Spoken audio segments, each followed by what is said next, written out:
O ministro está derrubando tanto a decisão do Congresso Nacional como o decreto do governo. O governo mexeu no IOF para arrecadar. E a militante Daniela Lima, da Globo News, abriu a choradeira após a decisão de Moraes de derrubar o aumento do IOF pelo governo federal e também derrubou a decisão do Congresso. E o economista da Globo News confirmou que o aumento do IOF pelo governo seria somente para arrecadação. Vamos ver esse recorte da Globo News aqui, muito importante. Bora pro vídeo. A decisão do ministro, ela é atípica. Bem atípica. O ministro chama... primeiro ele tenta justificar, né? Por que o Supremo vai fazer essa audiência do dia 15. Porque precisa a harmonia entre os poderes e a independência está na Constituição e é preciso garantir. O ministro busca uma forma de justificar a tentativa de encontrar uma solução salomônica. É isso que ele buscou. O que ele estava buscando é uma solução salomônica, né?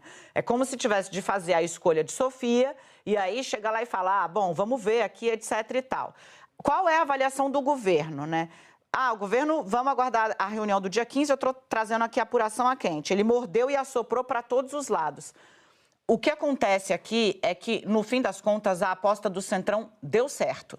Contei ontem para vocês, a relação entre Davi Alcolumbre e Alexandre de Moraes, ela é uma relação bastante consistente e que o Centrão passou a entender ela como um ativo.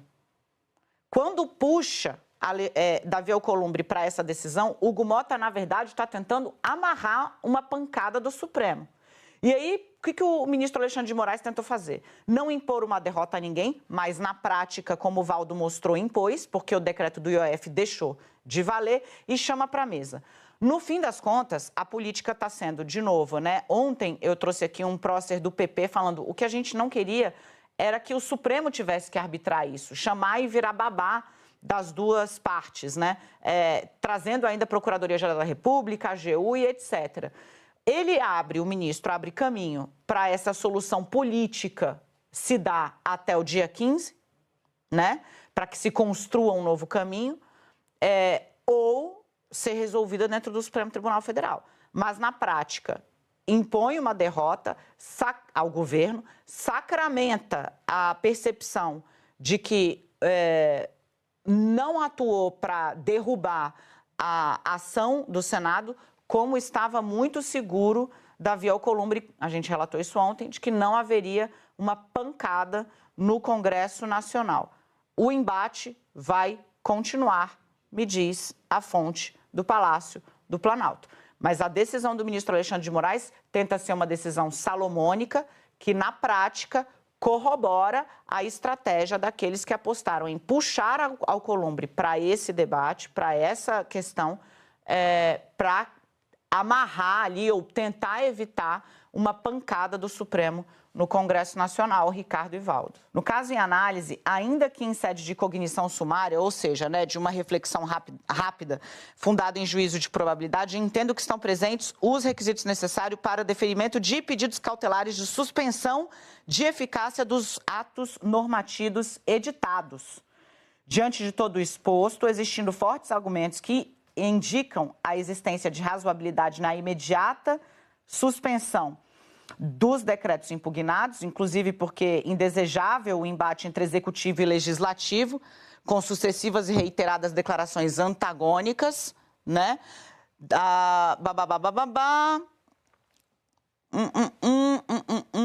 Comunique-se ao presidente da República, ciência ao cumprimento imediato, solicitando informações no prazo de 5 dias. O ministro segue ressaltando várias vezes que é preciso ter independência e harmonia, de modo que ele designa uma audiência de conciliação para a presidência, o Senado, a Câmara, a PGR e a AGU. Após a audiência, será analisada a necessidade de manutenção da medida liminar concedida. O ministro está, pelo que eu entendi, tá, gente? O ministro está anulando tanto o decreto do governo como o PDL da Câmara. Ele derrubou tudo, ele derrubou as duas coisas e chamou todos os agentes para a mesa. O ministro está derrubando tanto a decisão do Congresso Nacional como o decreto do governo. Tipo, volta-se ao que era antes do decreto ser exarado, chama a presidência, a Câmara, o Senado, a PGR e a AGU para a mesa. É disso que se trata. Vamos voltar aqui para clarear, Valdo e Ricardo. Página 23. Diante de todo o exposto, podemos colocar aqui. Existem fortes argumentos que indicam razoabilidade na imediata suspensão dos decretos impugnados. Dos, plural. Então, do decreto questionado pelo PL, que é o decreto do governo, e do decreto PDL, o projeto da Câmara, que derrubou. Por que ele fala decretos? Porque PDL é projeto de decreto legislativo, tá? Inclusive porque esse indesejável embate entre o Executivo e o Legislativo, Governo e Congresso, com sucessivas e reiteradas declarações antagônicas, contraria fortemente o artigo da Constituição que determina independência e harmonia entre os poderes como princípio inafastável do Estado Democrático de Direito.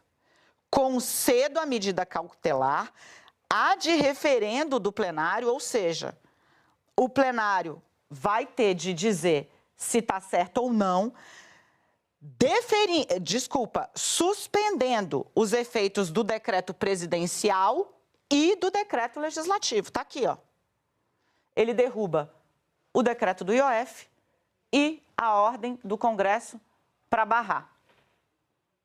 Então, assim, é como se a semana tivesse uma borracha apagada, chama todo mundo para sentar na mesa para uma audiência de conciliação. Aumenta o IOF, você tem um problema. O IOF, ele é um imposto regulatório. O que significa isso? Olha, eu quero reduzir a saída de capitais do Brasil, a saída de dólares, você aumenta o IOF. Eu quero incentivar movimentações de capitais, reduz o IOF. Eu quero encarecer o crédito, aumenta o IOF. Eu quero baratear o crédito, reduz o IOF. Então, o IOF, o governo pode mexer sozinho no IOF, sem consultar o Congresso, com um objetivo regulatório. A regulação, às vezes, exige decisões rápidas. Mas não foi isso que aconteceu. O governo mexeu no IOF para arrecadar. Se você mexeu para arrecadar, você precisa consultar o Congresso. Você não pode aumentar impostos sem consultar o Congresso. O Congresso olha para isso e diz, olha, você está usando o IOF da maneira indevida, vou derrubar o IOF. E aí você entra com um decreto legislativo para derrubar o IOF, que também não deveria ser. Você deveria ter entrado ali com algum tipo de instrumento jurídico para derrubar o aumento do IOF, porque você estava tendo ali um desvio de finalidade da mexida naquele imposto. É por isso que o Otávio diz que os dois lados estão errados.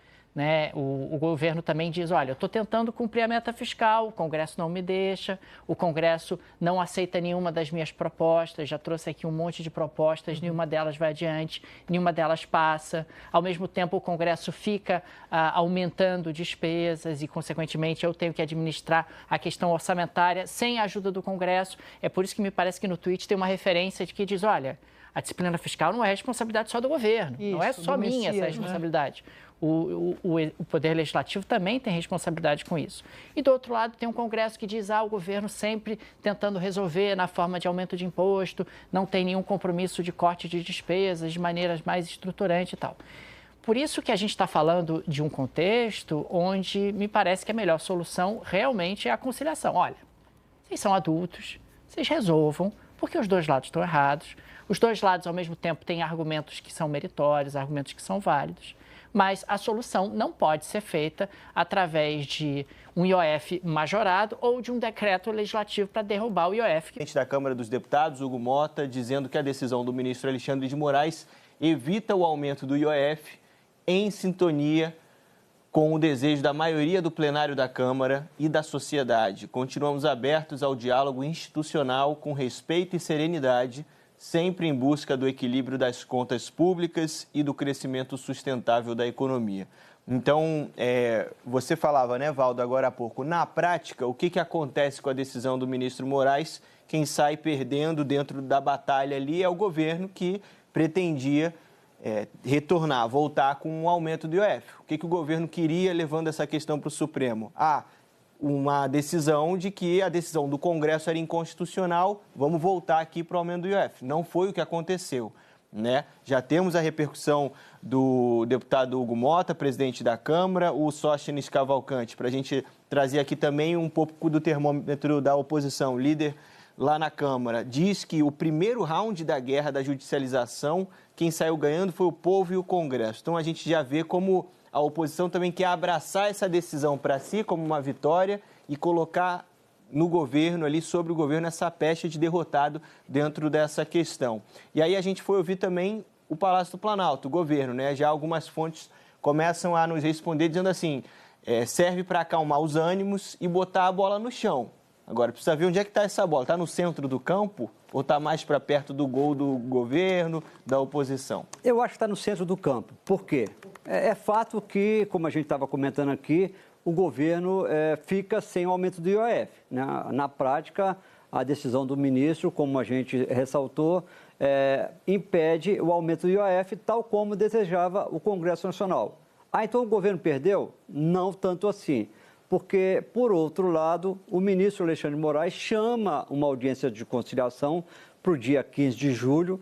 Até lá, os dois lados vão ter que encontrar uma solução. Eu falava com o assessor presidencial que disse que, olha, na nossa opinião, a gente perde um pouco, porque o IOF fica sem ser cobrado, mas, de outro, zera o jogo. E força o Congresso também a encontrar uma saída para esse problema da área fiscal. Porque até agora, quando a gente conversava com os líderes da oposição, do Centrão, eles diziam o seguinte, olha, o nosso trabalho aqui é impedir o governo de aumentar imposto. Agora, onde vai cortar gasto, isso é função do Executivo. Não. Alexandre de Moraes fala o seguinte, olha, que o ideal é ter uma solução dos dois lados. Os dois lados venham aqui, sentem e negociem. E Hugo Mota já se pronunciou e diz que apoia a decisão de Moraes sobre o IOF e diz que continua aberto ao diálogo. O presidente da Câmara dos Deputados afirmou que a decisão evita o aumento do IOF. Vamos saber o que vai sair desta reunião entre governo, STF e também o Congresso. Vamos ver aí se eles vão manter essa decisão de não aumentar o IOF. Deixe aqui nos comentários a sua opinião, que é muito importante. Deixa o like, se inscreva no canal, que ajuda demais o nosso trabalho. Seja membro aí para estar apoiando o nosso canal. Até o próximo vídeo.